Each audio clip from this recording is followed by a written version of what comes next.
عالم ارواح کیا ہے، روحیں وہاں پر کیسے رہتی ہیں، اور وہ کون سا وعدہ ہے جو کہ روحوں سے وہاں پر لیا گیا تھا۔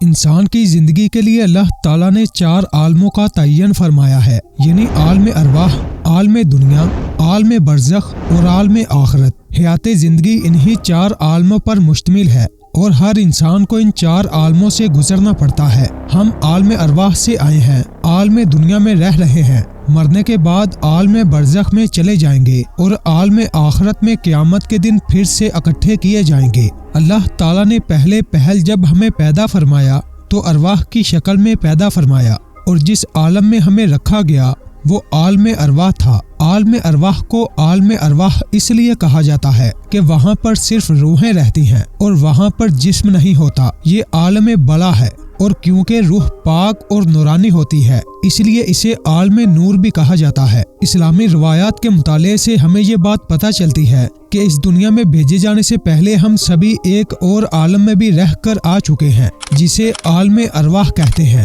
یعنی روح کو انسان کے پیدا ہونے سے پہلے ہی پیدا کر کے عالم ارواح میں رکھا گیا ہے۔ حضرت عمر بن ابسہ سے روایت ہے کہ میں نے آپ صلی اللہ علیہ وسلم سے سنا کہ اللہ تعالیٰ نے روحوں کو انسان کے پیدا ہونے سے 2000 سال پہلے پیدا کر دیا تھا۔ کائنات میں جب اللہ اور اس کے فرشتوں کے سوا کوئی دوسری مخلوق نہیں تھی، تب اللہ تعالیٰ نے یہ ارادہ فرمایا کہ ایک ایسی مخلوق پیدا کی جائے جو میری عبادت کرے اور مجھے رب تسلیم کرے۔ چنانچہ اللہ تعالیٰ نے اپنے نور سے عالم ارواح کو پیدا کیا اور پھر اپنے خاص نور سے تمام روحوں کو پیدا فرمایا۔ روحیں اللہ تعالیٰ کے نور سے جدا ہو کر بالکل ساکت اور بے جان ہو گئی۔ تب اللہ تعالیٰ نے اپنی محبت کی نگاہ سے ان سب پر شفقت فرمائی اور فرمایا، یعنی کیا میں تمہارا رب نہیں ہوں؟ یہ نورانی الفاظ سن کر تمام روحوں نے کہا، جی ہاں آپ ہی ہیں۔ اسی فطرت اور عہد کے ساتھ انسان اس دنیا میں آتا ہے، مگر دنیا میں آنے کے بعد ماحول اس کو اپنے سانچے میں ڈال دیتا ہے۔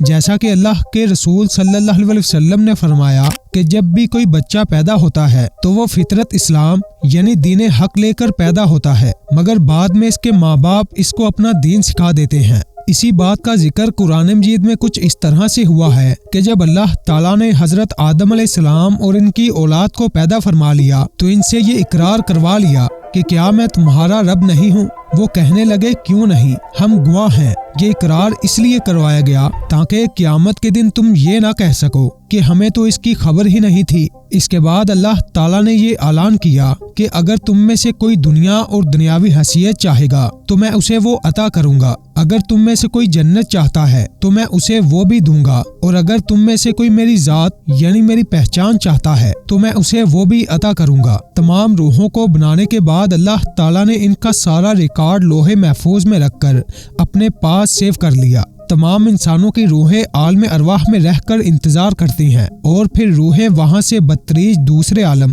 یعنی عالم دنیا میں بھیج دی جاتی ہیں۔ دنیا میں آنے کے بعد چونکہ ہماری سوچ اور عقل محدود ہے، اس لیے ہمیں ارواح کی زندگی یاد نہیں، لہٰذا ہم اپنا کیا ہوا عہد اب بھول چکے ہیں۔ اس لیے اللہ تعالیٰ نے انبیاء کرام بھیجنے کا سلسلہ جاری کیا تاکہ وہ ہمیں بار بار اپنا کیا ہوا عہد یاد دلوا سکے اور صحیح راستہ بتا سکے۔ اگر ہم روحوں کے بارے میں بات کریں کہ روح کیا ہے تو اس کا جواب ہمیں کچھ اس طرح سے ملتا ہے کہ روح اللہ تعالیٰ کا ایک راز ہے اور اس کا پورا علم صرف اللہ تعالیٰ کے پاس موجود ہے۔ جب ایک بار کچھ یہودیوں نے آپ صلی اللہ علیہ وسلم سے روح کے بارے میں سوال کیا کہ روح کیا ہے، تو اس وقت اللہ تعالیٰ نے یہ آیت نازل فرمائی، یہ لوگ آپ سے پوچھتے ہیں کہ روح کیا ہے، تو آپ فرما دیجئے کہ روح اللہ تعالیٰ کا حکم ہے، میرے رب کا امر ہے، اور تم کو اس کے بارے میں تھوڑا سا علم دیا گیا ہے۔ دنیا میں بھیجے جانے کے بعد روح کی جتنی زندگی متعین کر دی گئی، اس سے ایک لمحہ بھی روح یہاں پر زیادہ نہیں گزار سکتی۔ عالم دنیا حیات انسانی کی دوسری منزل ہے، یہی عالم دارالعمل ہے۔ یہیں پر کیے جانے والے اعمال کا انحصار اس چیز پر ہے کہ ہم لوگ آگے کون سے عالم میں بھیجے جائیں گے، یعنی عالم ارواح روحوں کا ویٹنگ روم ہے جہاں پر وہ دنیا میں آنے کا انتظار کرتی ہیں۔ اس کے بعد دنیا میں اپنی عمر گزارنے کے بعد یہ روحیں عالم برزخ کی طرف چلی جاتی ہیں، وہ بھی ایک طرح کا ایک ویٹنگ روم ہی ہے جہاں پر یہ تمام روحیں قیامت کے دن کا انتظار کرتی ہیں۔ قیامت کے دن حساب کتاب کے بعد جہنم کے لوگ اللہ تعالیٰ سے یہ فریاد کریں گے، تو نے ہمیں 2 مرتبہ مارا اور 2 مرتبہ زندہ کیا۔ اس سے آگے کوئی اور بھی مرحلہ موجود ہے، مگر آخرت آخری مرحلہ ہوگا اور وہاں پر لوگ ہمیشہ ہمیشہ کی زندگی گزاریں گے۔ اس آیت مبارکہ میں موجود 2 موتوں کا ذکر ہے، جن میں سے ایک تو عالم ارواح میں عہد لینے کے بعد کی ہے اور دوسری دنیا میں اپنی مادی زندگی گزارنے کے بعد کی موت ہے۔